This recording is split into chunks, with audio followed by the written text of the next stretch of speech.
দূর দূর, হঠাৎ করে কেন যে এত চুল ঝরছে বুঝতেই পারছি না। কতদিন হয়ে গেল চুল ওঠা আর থামছেই না। না, এমন হতে থাকলে তো মাথায় টাক পড়ে যাবে। না না না, আজ রাজবৈদ্যের কাছে পরামর্শ নিতে হবে। কি ব্যাপার মহারাজ, আজ আপনাকে এমন চিন্তিত দেখাচ্ছে কেন? জীবনে বড় দুঃখ গোপাল, মন মেজাজ একদম ভালো নেই। সে কি, কি হয়েছে মহারাজ? গোপাল থাকতে দুঃখ কিসের? আর বলো না, মাথার চুলগুলো আজকাল ঝড়ে পড়া পাতার মতো পটপট করে ঝরে যাচ্ছে। আমি তো জানি কেন এমন হচ্ছে, কিন্তু এখনই মুখ খুললে চলবে না। আর একটু বেশি বিপদ বাড়লে তখন মাঠে নামবো। তাই বলুন। এ তো খুব ছোট ব্যাপার, চুল ঝরলে টাক পড়বে, আর সেটা পড়া কত ভালো জানেন? কথায় আছে, যত বড় টাক তত বেশি টাকা। তুমি চুপ করো তো বাপু। যদি টাক থাকলেই টাকা হতো, তাহলে তোমার টাকা কোথায়? যেটা বোঝো না সেটা নিয়ে কথা বলো না। তাই না তাই, মহারাজের ঝরছে চুল, চিন্তার ভাঁজ মাথায়। গোপাল যতই চেষ্টা করুক, চিড়ে ভিজবে না কথায়।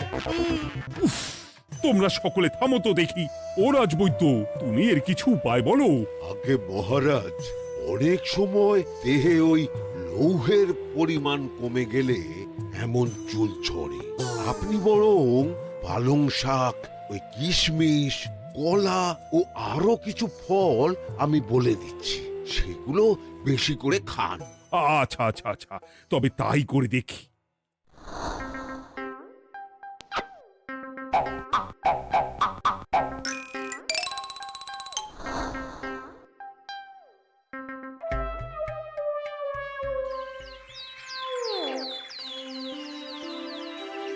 ও রাজবৈদ্য, তোমার কথা মতো শাক পাতা ফলমূল সবই তো খেলাম, চুল ঝরা বন্ধ তো হলোই না।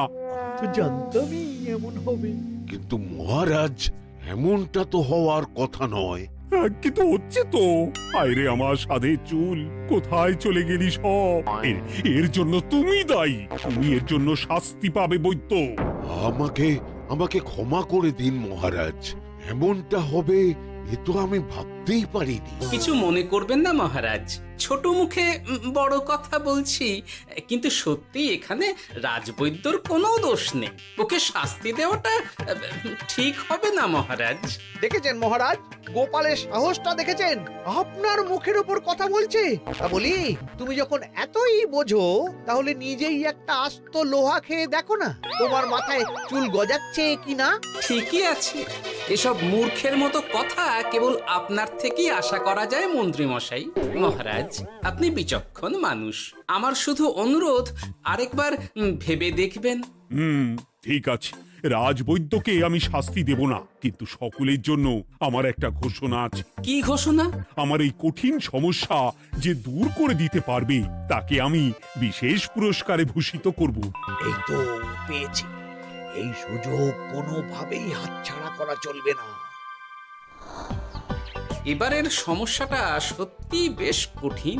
কি করলে যে মহারাজের চুল পড়া বন্ধ হবে সেই উপায় মাথাতেই আসছে না। হঠাৎ করে কেন যে এমন হলো কে জানে।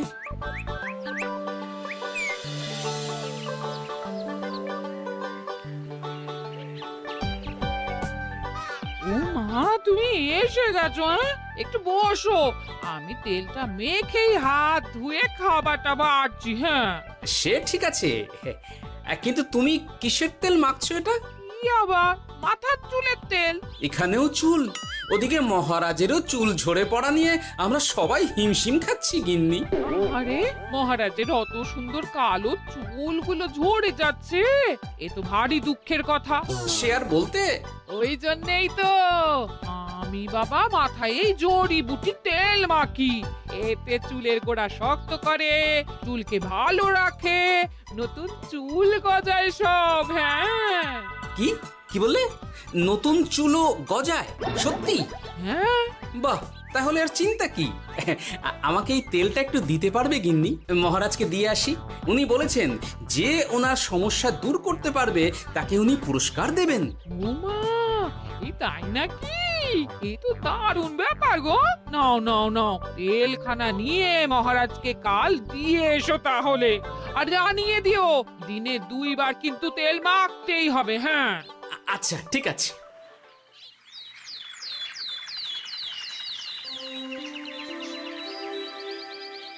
কোনো উপায় খুঁজে পেলে তোমরা? আগে মহারাজ, আমি আপনার জন্য নকল চুল বানিয়ে এনেছি। যতদিন আপনার চুল পড়া বন্ধ না হচ্ছে ততদিন আপনি এটা পরে ব্যবহার করতে পারেন। সে তো বুঝলাম, কিন্তু নকল চুল তো আর আসল চুলে জায়গা নিতে পারবে না বিজ্ঞানী। আসল চুলের কথা ভেবে আমি আপনার জন্য কেশুত্তে পাতা এনেছি মহারাজ। আচ্ছা বেশ। তা গোপাল, খুব তো আগের দিন বকবক করছিলে, তুমি কি এনেছো শুনি?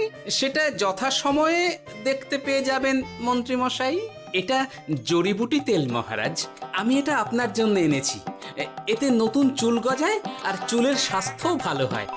আমার গিন্নিও ব্যবহার করে এটি, তবে দিনে 2 বার করে মাখতে হবে, তাহলেই ভালো ফল পাবেন মহারাজ। বাবা, তাহলে তুমি কেন মাখো না? আচ্ছা, আপনার সমস্যাটা ঠিক কোথায় বলুন তো মন্ত্রী মশাই? মহারাজের জন্য কিছু আনলেও কথা শোনান, না আনলেও কথা শোনান। সত্যি তো মন্ত্রী, কেন তুমি সব সময় গোপালের পিছনে পড়ে থাকো বলো তো? এরা তো তাও সবাই কিছু না কিছু আমার কথা চিন্তা করে এনেছে, তুমি তো সেটাও করনি। না আসলে মহারাজ, আমিও ভাবছিলাম আপনার কথা, কিন্তু থাক, বুঝেছি। আহ, দারুণ।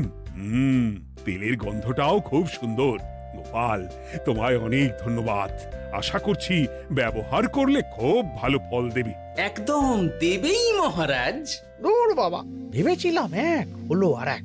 কোথা দিয়ে যে গোপালটা মাঝখান দিয়ে এসে নাক গলিয়ে ঢুকে পড়ে, খুব শক্ত পুরস্কার নেওয়ার। দেখাচ্ছি মজা।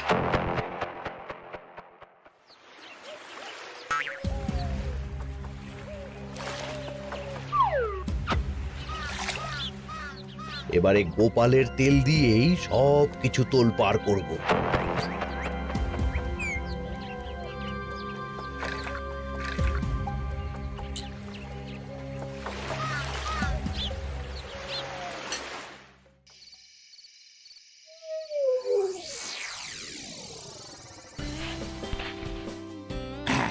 ব্যাস, হয়ে গেল 2 বার মাখা। গোপাল বলেছিল এতেই ভালো ফল পাবো, কিন্তু এখন মাখার পর মাথাটা কেমন জ্বালা জ্বালা করছে মনে হচ্ছে। হয়তো নতুন চুল গজাবে বলে এমন হচ্ছে। কাল সকালে বোঝা যাবে। এতক্ষণে বোধ হয় ছোট ছোট চুল গজিয়েই গেছে। কি এটা চুল গজানোর তেল ছিল নাকি পড়ে যাওয়ার? হে ভগবান, যেটুকু বাকি ছিল সেটাও ঝরে পড়ে টাক পড়েই গেল। হ্যাঁ, গোপালই হলো যত নষ্টের গোড়া। আজ আসুক সভায়।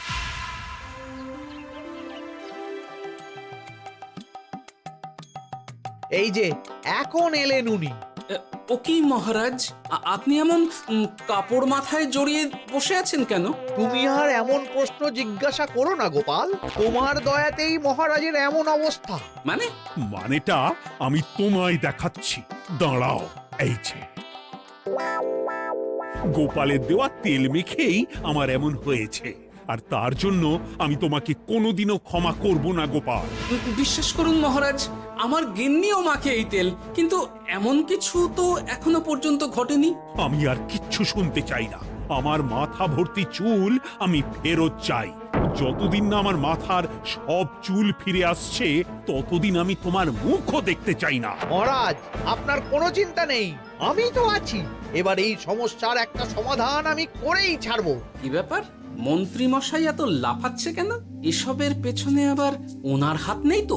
না, ব্যাপারটা পরে দেখতে হচ্ছে।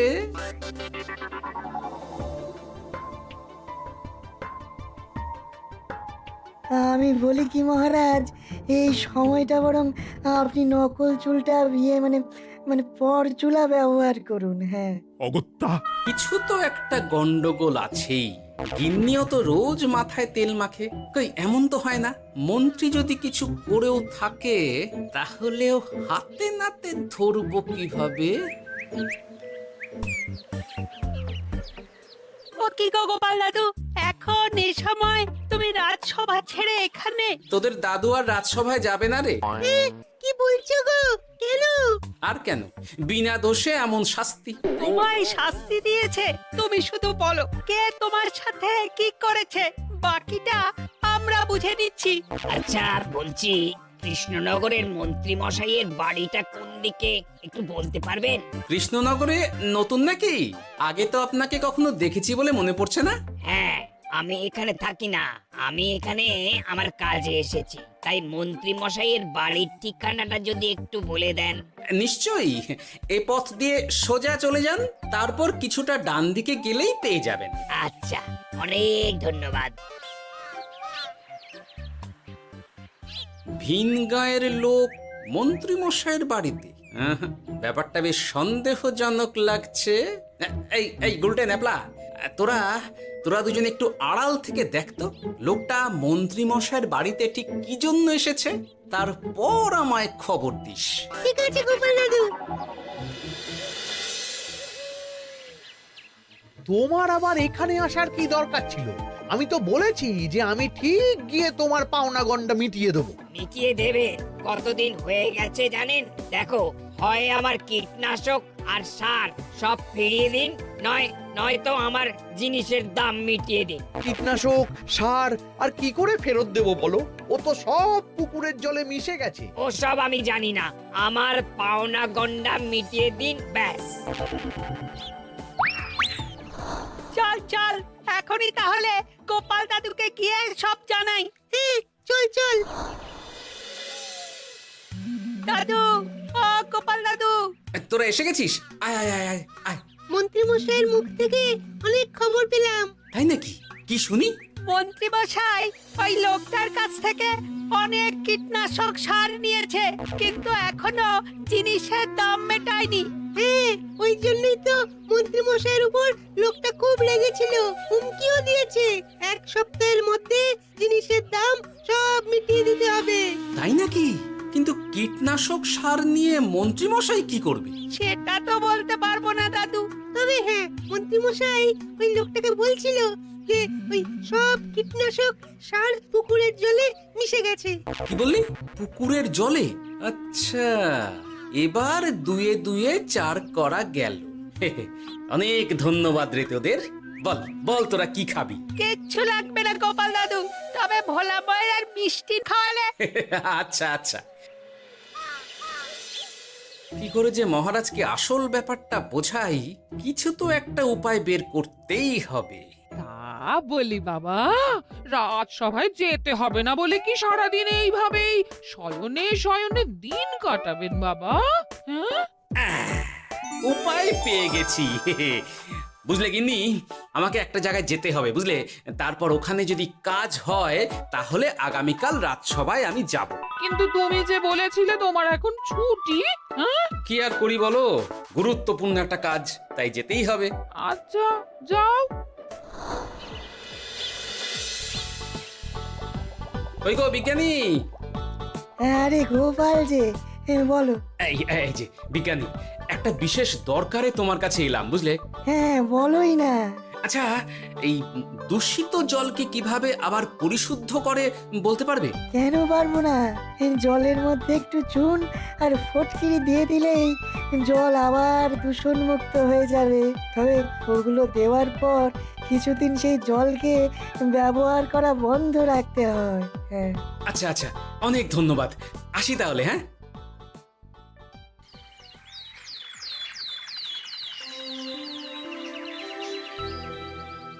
ছায়া পড়েছে, ছায়া পড়েছে, আমি বেশ বুঝতে পারছি তার ছায়া পড়েছে এখানে। কার ছায়া পড়েছে? আজকাল তোর মাথা থেকে অনেক চুল ঝরে পড়ছে, তাই না? আগে হ্যাঁ সাধু বাবা, আপনি একদম ঠিক কথা বলেছেন। ও বাবা, এ আবার কোথা থেকে উদয় হলো?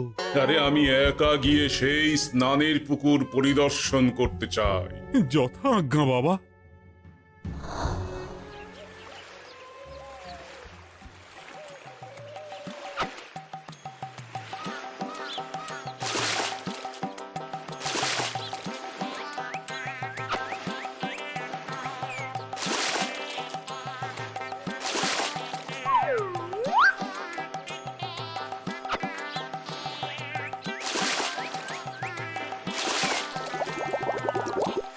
যাক বাবা, মোটামুটি সপ্তাহখানেক এভাবে থাকলেই পুকুরের জল আবার আগের মতো পরিষ্কার হয়ে যাবে।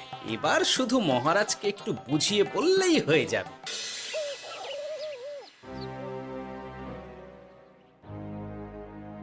কি বুঝলেন সাধু বাবা? আমার অনুমানটাই ঠিক ছিল। পুকুরের জলে কালো ছায়া পড়েছে, কুদৃষ্টি পড়েছে, তাই এমন হচ্ছে। সে কি? কি কালো ছায়া? যত সব বাজে কথা। জল দূষণ করলাম আমি, আর দোষ পড়ছে কালো ছায়ার উপর। তাহলে এখন কি হবে? চিন্তার কোনো কারণ নেই। আমি মন্ত্রপুত ভস্য ছড়িয়ে দিয়েছি। 1 সপ্তাহ ওই পুকুরের জল স্পর্শ তো দূর, পুকুরের কাছেও যাওয়া নিষেধ। তাহলে আমার মোহরের কি হবে? যথা আজ্ঞা সাধু বাবা। ও কি, তাহলে মহারাজ এতদিন স্নান করবেন কোথায়? সে কথা কাউকে চিন্তা করতে হবে না। মহারাজের ওপরে কালো ছায়া পড়া জল পড়েছে, তাই আগে সেটা শোধন করতে হবে। আমাকে তাহলে কি করতে হবে সাধু বাবা?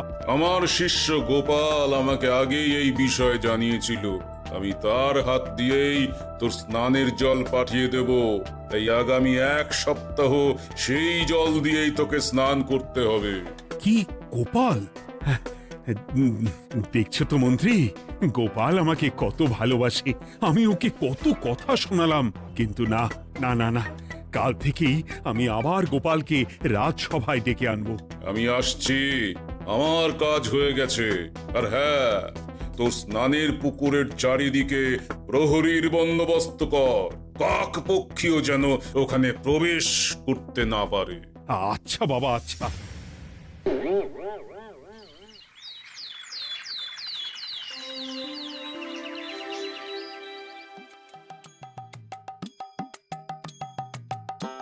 গোপাল, তোমাকে আবার এখানে দেখতে পেয়ে আমার খুব ভালো লাগছে। তোমার গুরুদেব গতকাল এসেছিলেন, কিছু মনে করো না। না বুঝেই তোমাকে অনেক কথা শুনিয়েছি। না মহারাজ, আমি জানি আপনি আমাকে খুব ভালোবাসেন, তাই আমি কিছু মনে করিনি মহারাজ। এই নিন, আমি আপনার স্নানের জল এনেছি। হ্যাঁ হ্যাঁ, দাও দাও দাও।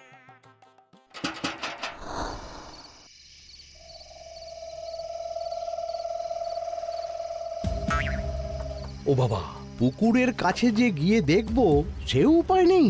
চারপাশে প্রহরীতে ভর্তি। তাহলে কি সত্যি সত্যি কালো ছায়া পড়েছে?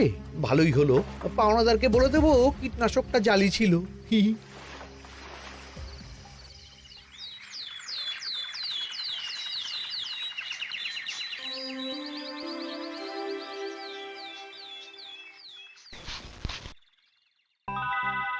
এই তো আমার সেই পুরনো কালো চুলগুলো আবার ফিরে এসেছে। আহা, কি যে আনন্দ হচ্ছে দেখে। আজ 1 সপ্তাহ সম্পূর্ণ হলো। গোপালের জন্য আমার স্নানের পুকুর থেকে কালো ছায়া দূর হয়েছে। আমাকে এই সমস্যা থেকে দূর করার জন্য আমি গোপালকে 100টি মোহর উপহার দিতে চাই। ধন্যবাদ মহারাজ। দূর, আমার আর ভালো লাগে না। সব সময় গোপালই মোহর পায়, এটা তো আমার পাওয়ার কথা ছিল। এদিকে আজকে পাওনাদারও আসবে।